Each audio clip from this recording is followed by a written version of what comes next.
Olá, você que nos acompanha já há algum tempo sabe que nós estamos estudando o Antigo Testamento através desse livro, Montando o Quebra-Cabeça do Antigo Testamento, do Dr. Bill Jones. Hoje é o nosso 7º encontro.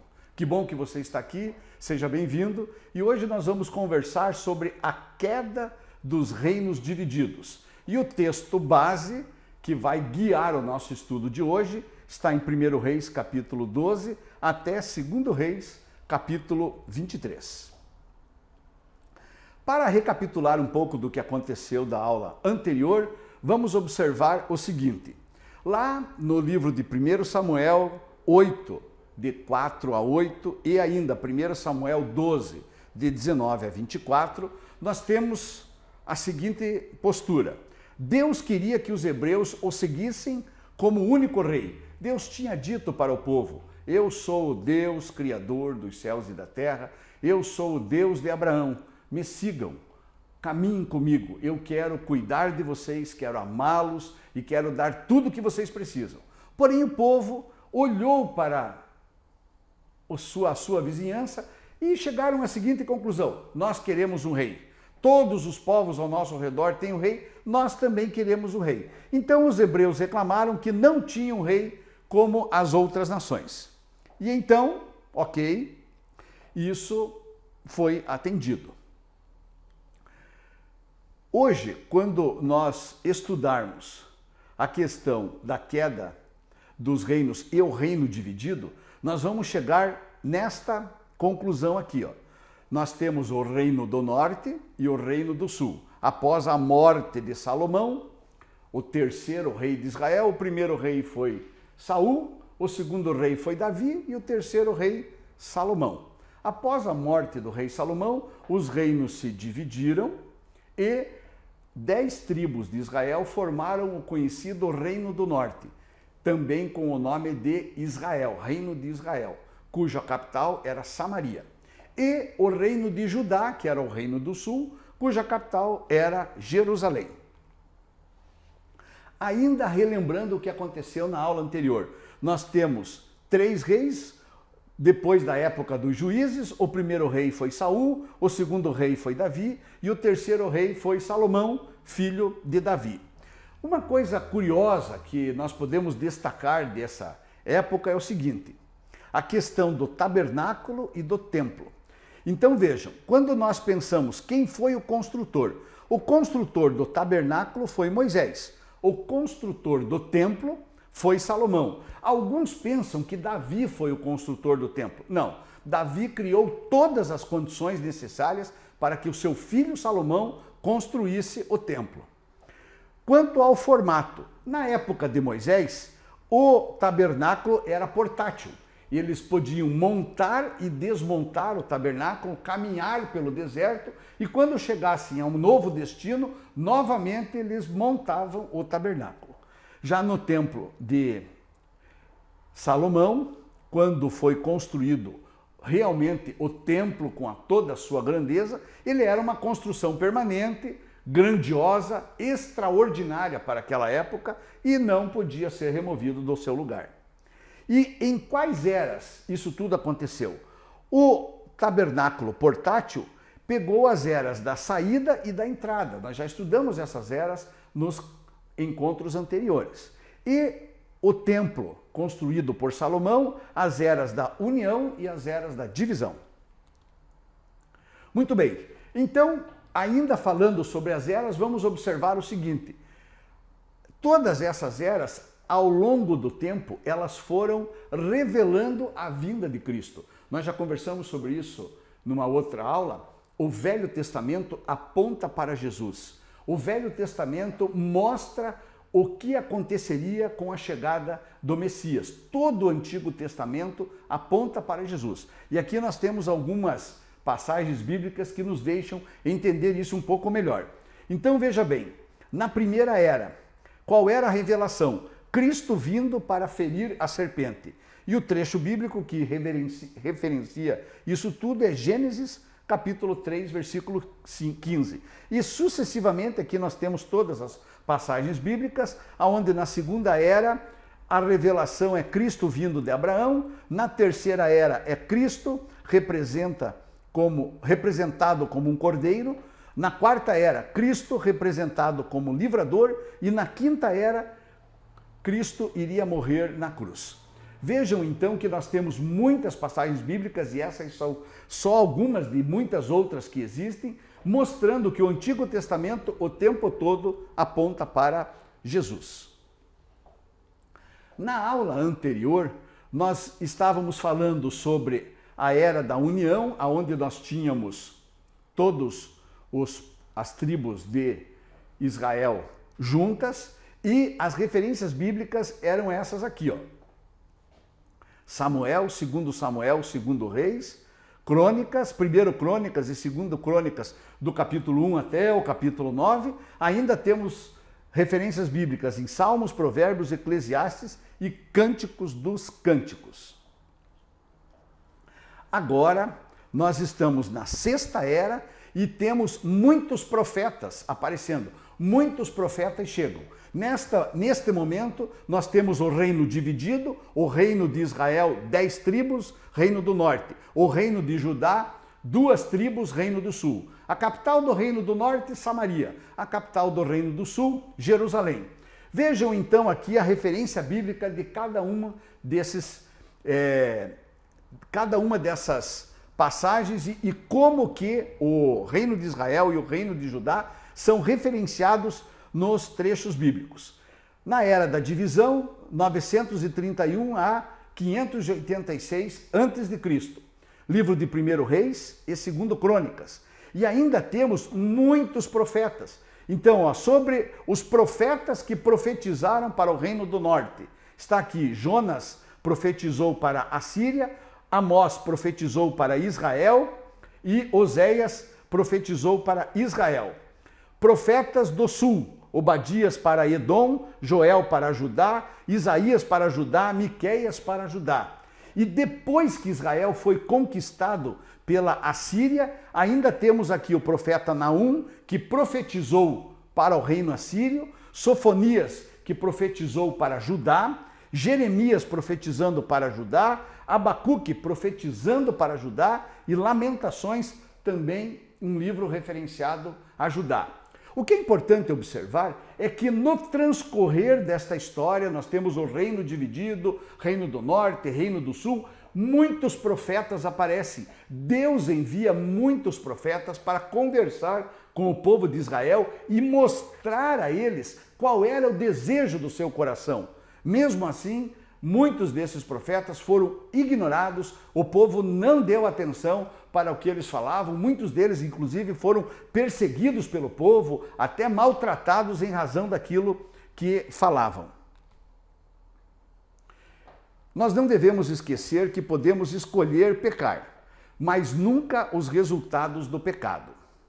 Deus puniu a desobediência de Salomão, declarando que iria separar a nação em 2 reinos após a sua morte. Esse registro está em 1 Reis 11, de 9 a 13. Vamos recapitular um pouquinho o que aconteceu com Salomão.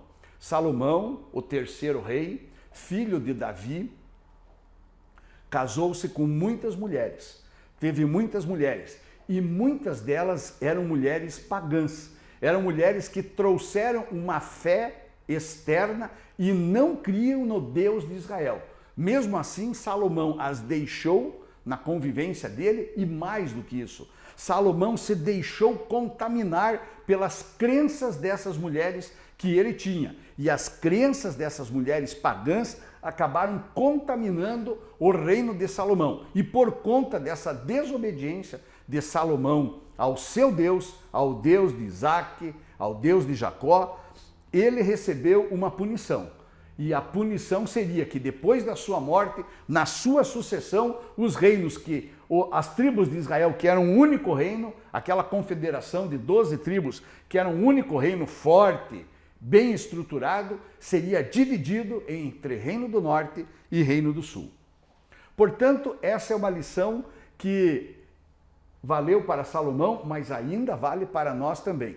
Sempre que nós nos desviamos do caminho do Senhor, sempre que nós permitimos que algo externo estranho à nossa fé venha contaminar o nosso ambiente de fé, nós podemos pagar um preço. Pecado tem consequência. Então, cada vez que nós damos ouvidos ao pecado e nos afastamos dos caminhos do Senhor, a consequência pode chegar nas nossas vidas. Ainda pensando na questão do reino de Israel e do reino de Judá.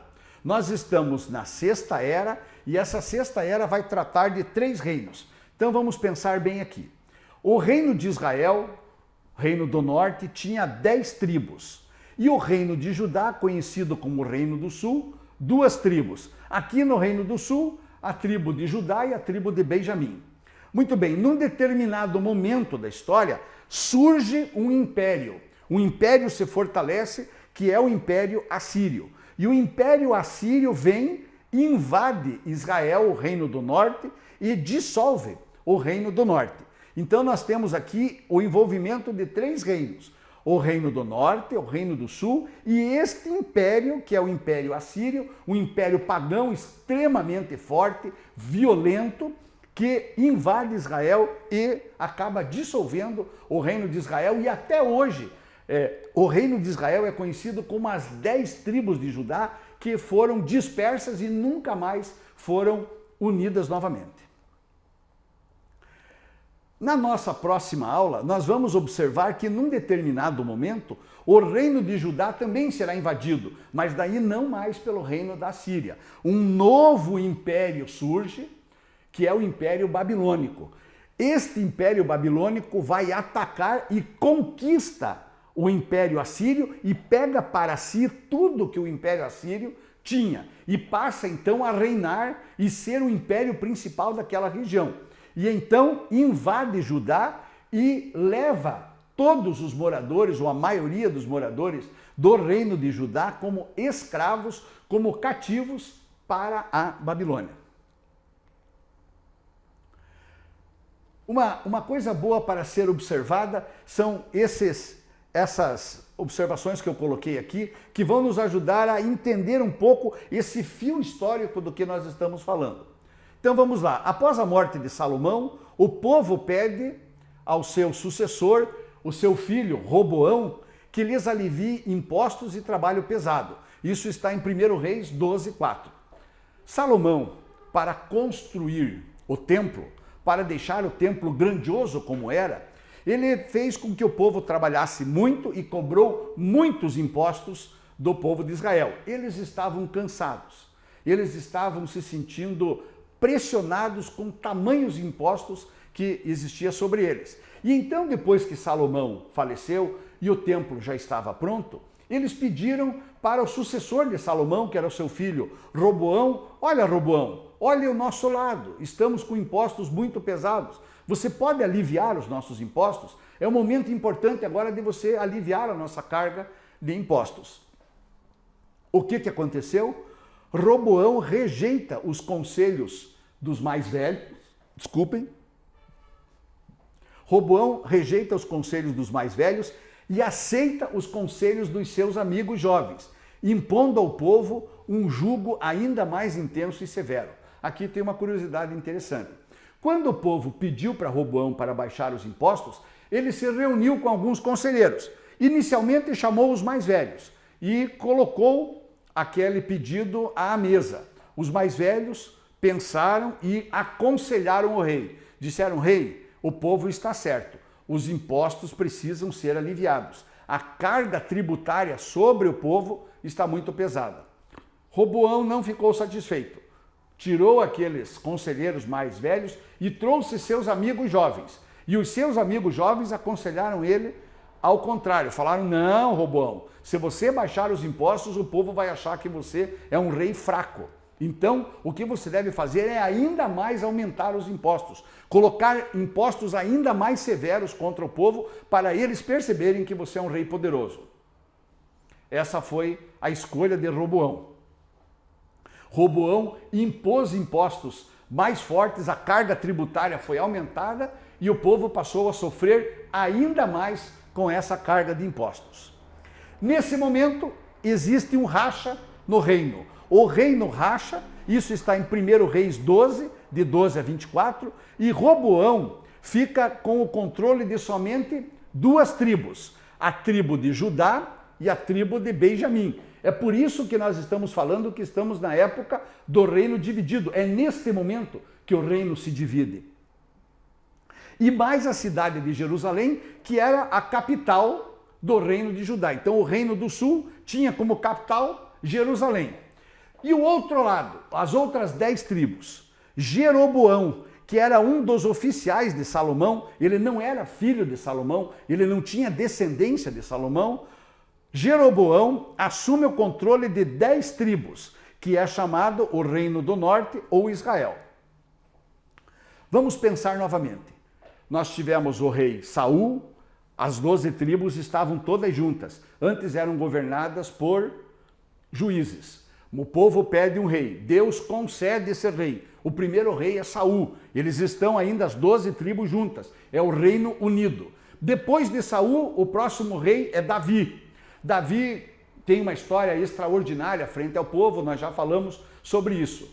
Davi morre, é sucedido por seu filho Salomão, ainda é o Reino Unido. Salomão cuida do povo de Israel, governa para 12 tribos unidas.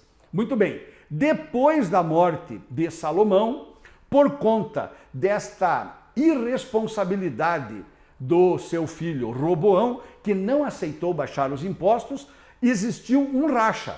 E esse racha fez com que Roboão ficasse com o domínio de somente 2 tribos. Essas 2 tribos são conhecidas como Reino de Judá, é a tribo de Judá e de Benjamim, cuja capital é Jerusalém.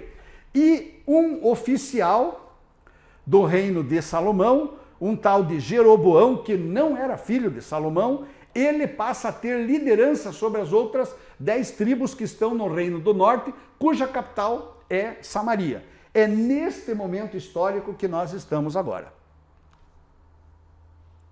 Olhando para esse mapa, nós podemos observar em amarelo o Reino de Israel, capital Samaria, e o Reino de Judá, capital Jerusalém. Olhem esses detalhes aqui que podem ser muito importantes. Reino de Israel e de Judá. Como é que eles eram conhecidos? O reino de Israel era conhecido como Reino do Norte. O reino de Judá conhecido como Reino do Sul. Tribos, 10 tribos para Israel, 2 tribos para o reino de Judá. A capital do reino de Israel era Samaria. A capital do reino de Judá, Jerusalém.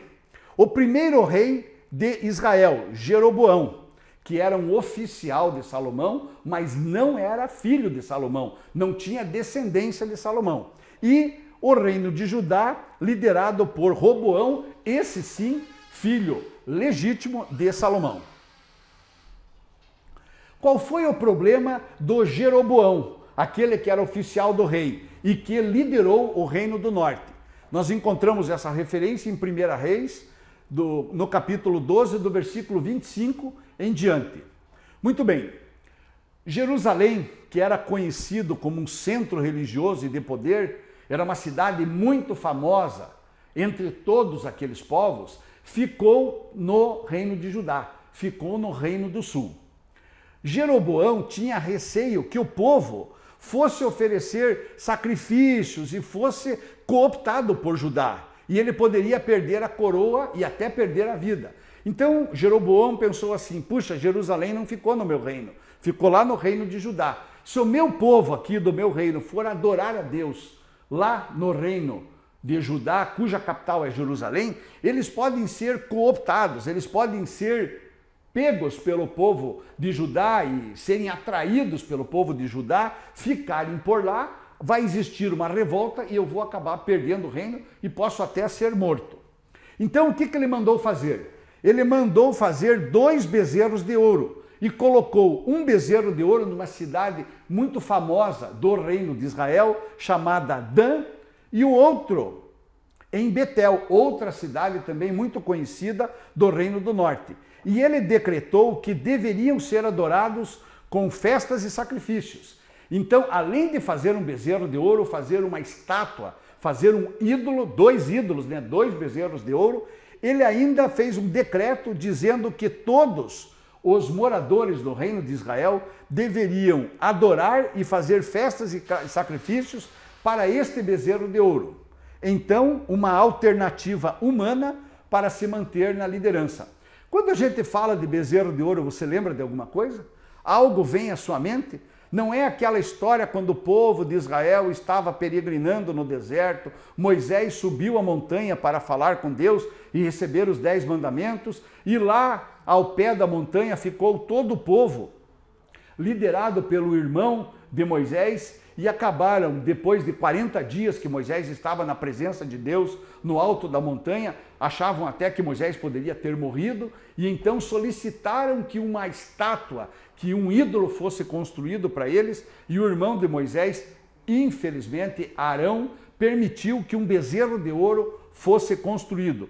Olha, depois de tantos anos se passaram, centenas de anos se passaram, e nós vemos uma repetição do mesmo erro. Parece que o povo de Israel não aprende. Eles cometeram o mesmo erro centenas de anos depois.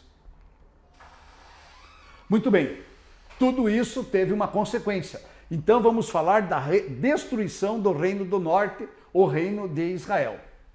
Profetas como Elias, Amós e Oséias advertiram: o povo continuou adorando ídolos por 200 anos. Olha, pessoal, 200 anos Deus mandando profetas, atrás de profetas, e esses profetas advertindo o povo e dizendo: olha, vocês estão adorando ídolos, Deus não gosta disso, Deus é um Deus exclusivista, o nosso Deus quer ser somente Ele adorado, Ele é o único Deus, Criador dos céus e da terra, não façam isso. Israel, o reino do norte, 10 tribos, é invadido e destruído pelos assírios. Esse registro está em 1 Reis, capítulo 17, de 5 a 23. E as 10 tribos perdem a identidade e são dispersas. Essa era uma característica do exército assírio. O exército assírio, muito poderoso, muito bem treinado, muito violento, atacava povos ao seu redor, conquistava o território, e uma das características que eles tinham era pegar aquele povo que estava morando no território conquistado e pulverizar. Eles mandavam aquela população para diversas outras nações e traziam povos estrangeiros para ocupar aquele espaço. Então eles faziam uma troca, levavam povos daqui para lá e traziam de lá para cá. Fazendo isso, o Império Assírio permitia que aquela região que foi conquistada perdesse completamente a sua identidade cultural, porque muitos outros povos vinham de outras nações falando outras línguas, tendo outros costumes, tanto costumes pessoais, culturais, como costumes de alimentação, criação de animais, agricultura, uma língua completamente diferente, e acabavam tornando aquele ambiente muito cosmopolita, perdendo completamente a identidade. Samaria, a cidade de Samaria, ela é repovoada com outros povos, como eu acabei de falar, por determinação do governo assírio. Então surgem os conhecidos como samaritanos. E aqui nós podemos ver que existe uma animosidade entre samaritanos e hebreus que vai se revelar lá no Novo Testamento. Tudo isso está registrado em 1 Reis, capítulo 17, versículo 24.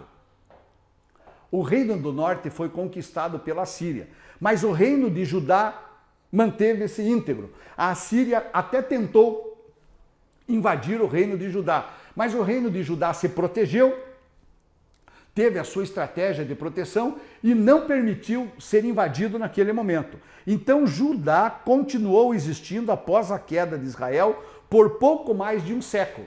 Então Judá vai cair? Vai. Judá vai ser conquistada? Sim, pelos babilônios mais de 100 anos depois. Mas neste momento, onde o reino do norte é invadido pela Síria, Judá ainda continua íntegro, 2 tribos, a tribo de Judá e a tribo de Benjamim, cuja capital é Jerusalém. Aqui nós temos então um mapa que nos permite entender um pouco melhor. Aqui nós temos o Mar da Galileia, o Rio Jordão, Samaria, o reino de Israel, conhecido como o Reino do Norte, e aqui embaixo, ó, o reino de Judá, conhecido como o Reino do Sul. capital Samaria e aqui capital Jerusalém. Quando a gente fala a palavra Israel, durante o estudo da Bíblia, muita coisa vem na nossa cabeça. Sempre alguém pergunta, mas de qual Israel você está tratando? Sobre quem você está se referindo? Então, este quadro aqui nos ajuda a compreender um pouco melhor isso. Antes da era da divisão, quem era Israel? Era uma confederação de 12 tribos. Então, antes da era da divisão, até o rei Salomão, quando você ouve falar Israel, antes da divisão do reino, era 12 tribos juntas, uma confederação de 12 tribos. Durante a era da divisão, ou seja, Salomão morreu, o seu filho Roboão assume o governo, não permite que os impostos sejam abaixados, existe uma revolta, uma divisão do reino, Roboão fica com o reino do sul e Jeroboão com o reino do norte. Neste momento, a palavra Israel significa 10 tribos e essas 10 tribos são o reino do norte, liderados por Jeroboão. Mas, depois da era da divisão, o Império Assírio invade o Reino do Norte e pulveriza, destrói o Reino do Norte, espalha aquelas 10 tribos para todos os lugares. Então não existe mais aquele povo hebreu concentrado em um reino. Eles foram espalhados por diversas nações. A identidade do Reino do Norte deixa de existir. E a partir desse momento, quem é conhecido como Israel? O Reino de Judá. Então, a partir da invasão da Assíria contra o Reino do Norte e a dispersão do Reino do Norte, Israel significa ser o reino de Judá, cujas tribos é a tribo de Judá e a tribo de Benjamim. Então vejam que nós temos, neste trecho do Antigo Testamento, 3 situações para se referir ao mesmo termo Israel. Primeiro, Israel sendo 12 tribos, uma confederação de 12 tribos até a morte de Salomão. Entre a morte de Salomão e a invasão da Assíria, Israel é conhecido por ser o Reino do Norte, 10 tribos. E depois da invasão da Síria e a dispersão do Reino do Norte, Israel passa a ser conhecido como sendo o Reino de Judá. Então temos 3 versões para o mesmo nome, Israel. Aqui é um quadro para facilitar o teu entendimento e o teu estudo no Antigo Testamento, falando sobre conteúdo e comentário. E é uma coisa bem importante da gente entender. Então nós temos 3 reinos, o reino de Judá e Israel, a Assíria que conquista Israel e apenas o reino de Judá. Quando nós estamos falando da existência desses 2 reinos, Israel e Judá, o conteúdo histórico, a narrativa histórica está no livro de 1 Reis 12 até 2 Reis 16. Mas existe um comentário bíblico. Não é uma narrativa histórica perfeita, mas é um comentário que nos ajuda a compreender melhor algumas características dessa história. E este comentário está lá em 2 Crônicas, do capítulo 10 até o capítulo 28. Então, se você ler 2 Crônicas, nesses capítulos, você vai ler essa história aqui, ó, a história de Judá e de Israel quando o reino está dividido. É um complemento à narrativa de 1 Reis. Quando se fala do reino da Assíria conquistando Israel, nós temos somente o conteúdo histórico, 2 Reis, capítulo 17. E novamente voltamos a ter comentário histórico quando existe somente o reino de Judá. Israel já foi pulverizado, conquistado pela Síria, e na existência somente do Reino do Sul, o conteúdo histórico está em 2 Reis, de 18 a 23, mas tem um complemento, tem um comentário histórico na Bíblia, em 2 Crônicas, do capítulo 29 até o capítulo 35. É por isso que você vai lendo o Antigo Testamento e encontra uma história. Daí você lê mais um pouco e encontra a mesma história. E daí você fica na dúvida, mas por que eu já li essa história e agora encontrei a história novamente?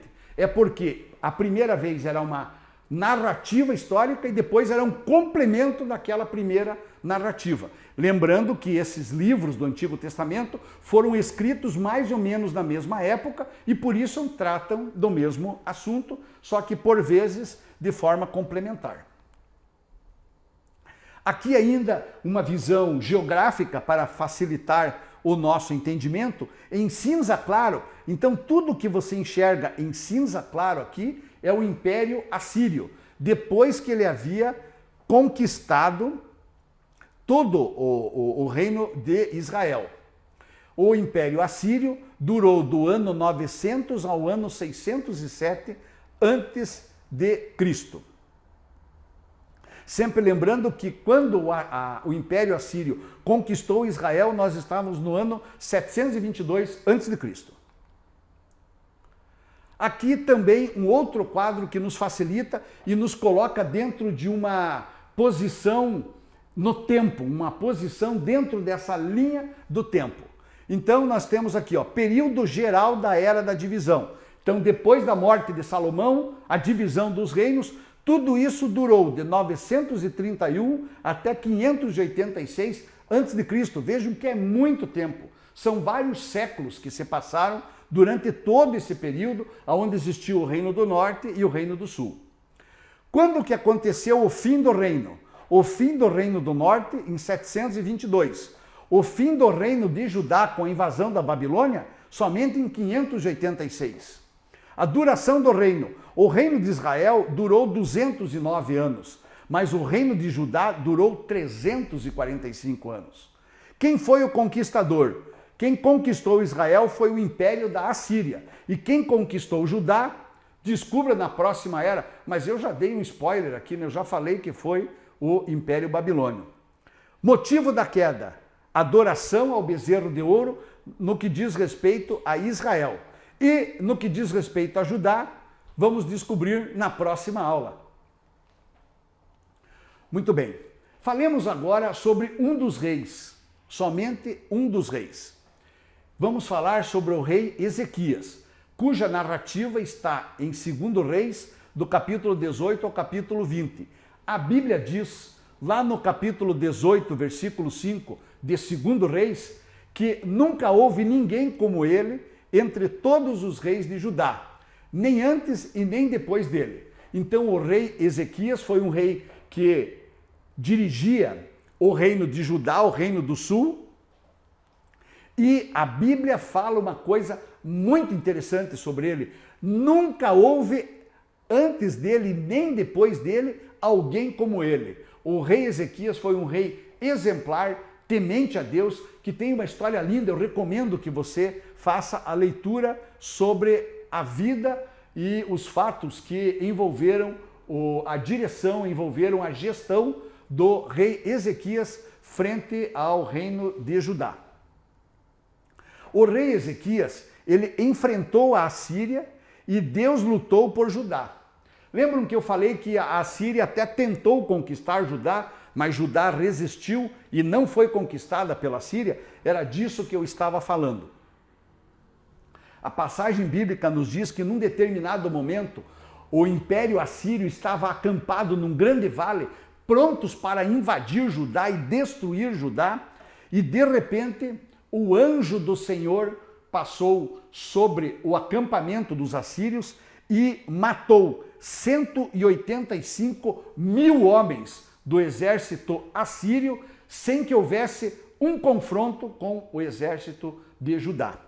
O povo de Judá estava cercado, o rei de Judá, que era o rei Ezequias, já não via mais solução para esse enfrentamento com o Império Assírio, que era extremamente violento, mas Deus foi fiel e visitou o acampamento assírio e 185 mil homens amanheceram mortos, dormiram e não amanheceram vivos no outro dia.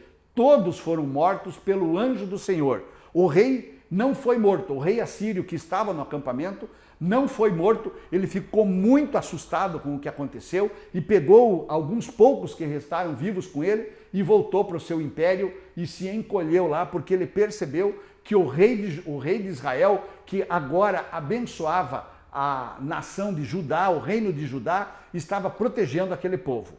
E aqui então, neste quadro, nós temos o trecho bíblico e todos os fatos que falam sobre a fé do rei Ezequias.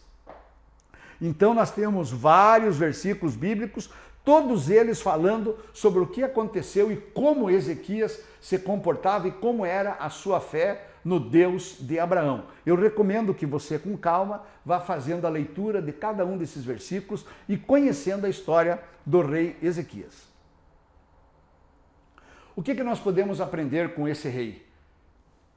Primeira lição: o Deus da Bíblia deseja que dependamos dele para suprir nossas necessidades. O rei Ezequias foi um rei que dependeu de Deus. Sempre que ele estava numa situação difícil, ele dobrava o seu joelho, dependia da orientação de Deus e Deus dava a orientação, muitas vezes através de profetas, para ajudá-lo no seu reinado.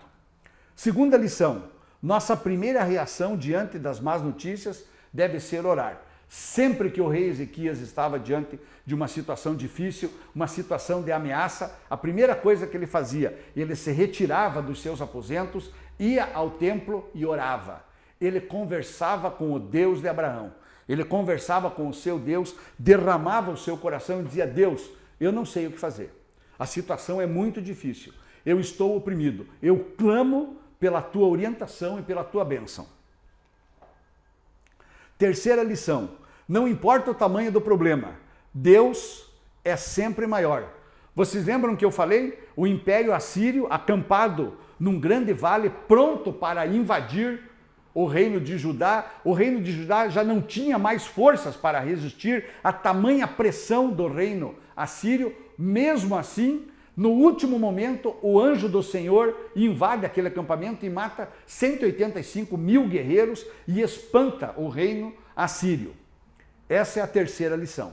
Quarta lição: o medo pode deixar os seres humanos paralisados, mas a oração de fé move o coração de Deus. Foi o que Ezequias fez. Quando Ezequias se viu cercado pelo Império Assírio e ele não tinha mais como reagir, ele falou com Deus e disse: Deus, eu não sei mais o que fazer. Nós não vamos resistir, nós não temos capacidade de resistência, mas eu clamo pelo teu poder. O anjo foi lá e resolveu a situação. Finalmente, a quinta lição. E essa lição está diretamente relacionada a um livro do Novo Testamento, que é o livro de Filipenses, capítulo 4, versículos 6 e versículo 7. A quinta lição é: se desejamos saber o quanto realmente confiamos em Deus e não em nossas próprias habilidades e recursos, tudo o que devemos fazer é avaliar a nossa vida de oração. Então, se você quer saber o quanto você confia em Deus, o quanto os teus problemas são depositados na presença de Deus, avalie como é que é a tua vida de oração. Se você tem uma vida de oração constante, se você busca a face do Senhor sempre que problemas e dificuldades surgem à sua frente, você pode estar tendo um comportamento muito parecido como o rei Ezequias. Parabéns para você. Agora, se eventualmente você está tentando encontrar soluções humanas para resolver os problemas, eu queria te dar um conselho: se espelhe em Ezequias e leve tudo a Deus em oração. Aqui nós temos aquela nossa tabela de crescimento espiritual que nós sempre estamos vendo, e hoje, na sexta era, nós estamos numa área de crescimento espiritual chamado confiança em Deus. Fazer da oração nossa primeira escolha e não a última alternativa, aprendendo com o rei Ezequias. Muito importante essa informação que está aqui, ó. Um dos profetas daquela época, o profeta Isaías, cujo registro está no livro de Isaías, capítulo 53, Isaías prediz eventos futuros relacionados à crucificação de Jesus. Tudo isso 700 anos antes de Cristo. Olha que coisa interessante. O profeta Isaías, que viveu naquela época da qual nós estamos falando, 700 anos antes do nascimento de Jesus, já prediz coisas relacionadas à crucificação do Messias. Então eu coloquei aqui essa observação, veja, está escrito: importante. A mensagem de Isaías revela não apenas o modo como Cristo iria morrer.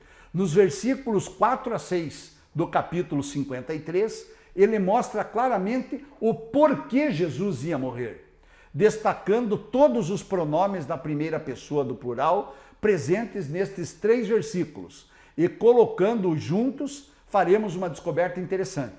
Então veja bem, ó, quando o profeta Isaías disse assim: ele tomou sobre si as nossas enfermidades, ele levou sobre si as nossas dores, ele foi transpassado pelas nossas transgressões, ele foi moído pelas nossas iniquidades, e estava sobre ele o castigo que nos traz a paz. Foi Jesus pagando o preço, é que nós nos livramos do castigo e temos paz. Estava sobre ele o castigo que nos traz a paz. Pelas suas pisaduras nós fomos sarados. Todos nós andávamos desgarrados como ovelhas, cada um se desviava pelo caminho. E finalmente o Senhor fez cair sobre ele a iniquidade de todos nós. 700 anos antes de Cristo, o profeta Isaías já falava sobre Jesus. E é por isso que eu tenho repetido muitas vezes aqui nos nossos encontros. O Antigo Testamento aponta para a cruz. O Antigo Testamento aponta para Jesus. Isaías 53 e a crucificação de Cristo. Ainda temos vários versículos relacionando coisas escritas em Isaías com coisas escritas no Novo Testamento. Então vejam bem, ó, o versículo 2 de Isaías 53. Não tinha aparência nem formosura. Olhámo-lo, mas nenhuma beleza havia que nos agradasse. Mateus 27, 30. E, cuspindo nele, tomaram o caniço e davam-lhe com ele na cabeça. E assim sucessivamente. Várias referências do Antigo Testamento sendo corroboradas, sendo reafirmadas no Novo Testamento. Existe uma relação direta do Velho com o Novo Testamento. É impossível conhecer o Novo Testamento e compreender o Novo Testamento sem conhecer o conteúdo do Antigo Testamento. E é por isso que você está aqui. Parabéns, porque você está fazendo o curso montando o quebra-cabeça do Antigo Testamento. Isso vai facilitar muito você para compreender várias coisas do Novo Testamento. O Antigo e o Novo Testamento estão sempre em plena harmonia. Esse quadro aqui continua mostrando vários versículos de Isaías 53 sendo conectados com outros versículos do Novo Testamento. Depois, com calma, pare este vídeo aqui neste momento, olhe cada uma dessas referências, vá fazendo a sua leitura bíblica e compreendendo como que o Antigo Testamento se relaciona com o Novo Testamento. Alguns destaques são necessários e vamos a eles. Primeiro, os grandes profetas Elias e Eliseu mostraram amor por não-hebreus, ajudando-os. O exemplo, a viúva de Serepta e Naamã. Algumas pessoas dizem o seguinte: Deus é um Deus injusto. Deus somente protegeu o povo de Israel, Deus só quis salvar o povo de Israel. Isso não é verdade. Nós temos diversas passagens no Antigo Testamento onde outros povos que não eram hebreus reconheceram o poder do Deus de Abraão e se submeteram à vontade desse Deus. Foram salvos e foram protegidos. Aqui nós temos um pequeno exemplo disso. Outra coisa, o profeta Jonas. Aquele Jonas do grande peixe, ele viajou para anunciar o amor de Deus aos assírios, o povo inimigo e cruel na cidade de Nínive. Nínive era a capital da Assíria. Aquele povo violento que eu falei para vocês, aquele império que surgiu poderoso e violento, que invadiu e destruiu o reino do norte. A capital era Nínive. E Deus levantou um profeta de Israel para ir até aquele povo de Nínive e pregar o evangelho da salvação, pregar a salvação do Deus de Abraão. E muitos deles creram neste evangelho, muitos deles se renderam a esta mensagem de salvação levada pelo profeta Jonas. Portanto, não é verdade dizer que o Antigo Testamento trata de uma benécia, trata de um carinho especial e discriminatório, onde Deus demonstra amor somente pelos israelitas e desprezo pelos outros povos. Isso não é verdade e aqui está uma prova disso tudo. Ainda no livro de nos livros do Antigo Testamento, nós observamos que 19 reis de Israel, todos tinham índole má. E 8 dos 20 reis de Judá foram corretos perante o Senhor. Nós precisamos lembrar o seguinte: vocês lembram que alguns quadros atrás nós falamos que o reino de Israel durou 200 e poucos anos e o reino de Judá 300 e poucos anos. Então, durante esse tempo, é possível deduzir que eles tiveram vários reis. Lá em Israel, o primeiro rei foi Jeroboão, mas muitos outros o sucederam. Eles eram 19 no total. Infelizmente, todos os 19, segundo a narrativa bíblica, eram más e não obedeceram o Deus de Israel. E dos reis de Judá, dos 20 reis de Judá, 8 deles foram corretos perante o Senhor. Significa que a maioria deles, 12, não foram corretos diante do Senhor. E aqui tem um quadro ilustrativo que nos ajuda a compreender os reis de Israel, qual era a índole deles, aonde que está o trecho bíblico que fala sobre isso e quem eram os profetas que estavam pregando a mensagem de Deus para aquele povo e chamando-os para o arrependimento. Então observe aqui, ó, reis de Israel, começa com Jeroboão, o 12º é o rei Jeoás. Todos eles tinham índole má. Aqui está o trecho bíblico aonde se encontra essa história e quem eram os profetas que falavam. Então aqui, ó, no caso do rei Acabe e do rei Acasias, o profeta era o profeta Elias. Já no caso dos reis Jorão, Jeús, Joacás e Jeoás, o profeta era o profeta Eliseu.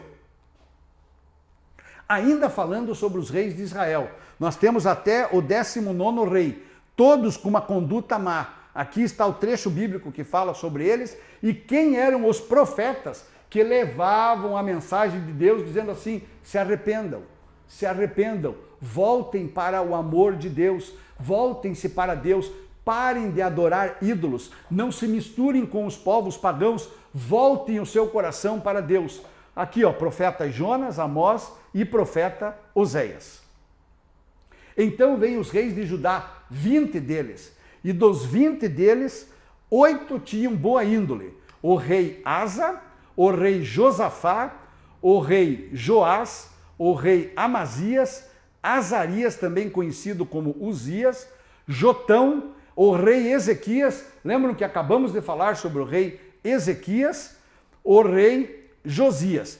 Todos esses 8 eram reis de boa conduta. E aqui do lado, o trecho bíblico que fala sobre cada um deles e quem eram os profetas que estavam pregando para o reino de Judá, dizendo para eles: se arrependam dos seus pecados, voltem-se para Deus, lembrem-se do Deus de Abraão, lembrem-se do Deus de Moisés que os tirou do Egito e os trouxe para a terra prometida.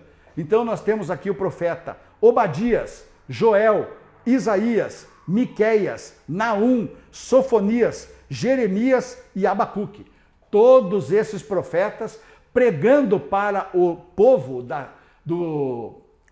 das tribos de Judá e Benjamim, do império ou de Judá, o reino do sul, o reino de Judá, e durante o reinado de 20 reis, esses profetas pregaram a mensagem da salvação. Infelizmente, o povo não deu a atenção devida. E algum tempo depois, esta nação, a nação de Judá, também foi destruída por um outro império, o Império Babilônio. É importante ler os complementos históricos. Eu acabei de mostrar para vocês ali no livro de Crônicas alguns complementos históricos. Olha que importante você ler o complemento histórico.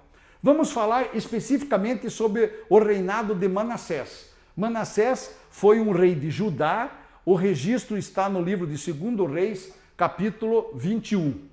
Lá no versículo 2 diz assim, que Manassés fez o que o Senhor reprova.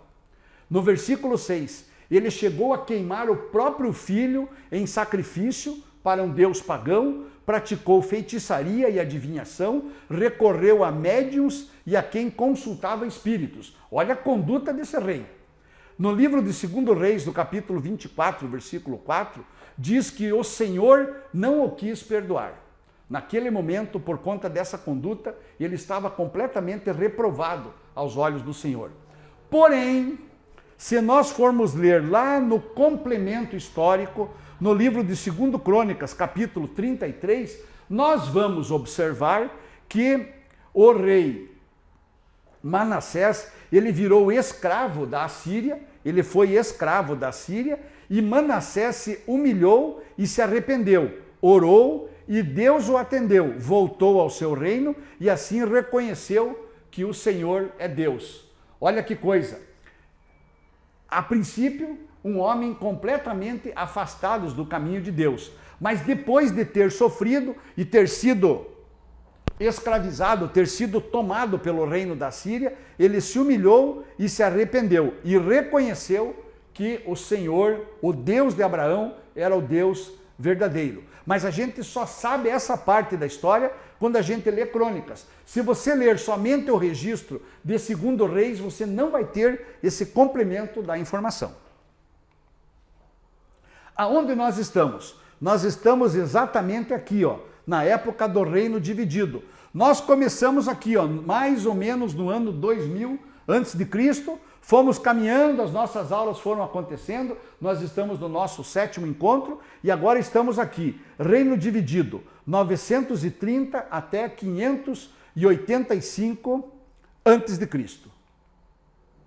Na próxima aula, nós vamos ver a 7ª era, vai ser o nosso 8º encontro, e vamos falar sobre a dispersão do povo de Judá. Aquele reino do sul que não tinha sido conquistado pela Síria, o que aconteceu com ele? O registro está em 2 Reis, capítulo 24, e 2 Reis, capítulo 25. Muito obrigado pela atenção, nos encontramos na próxima aula.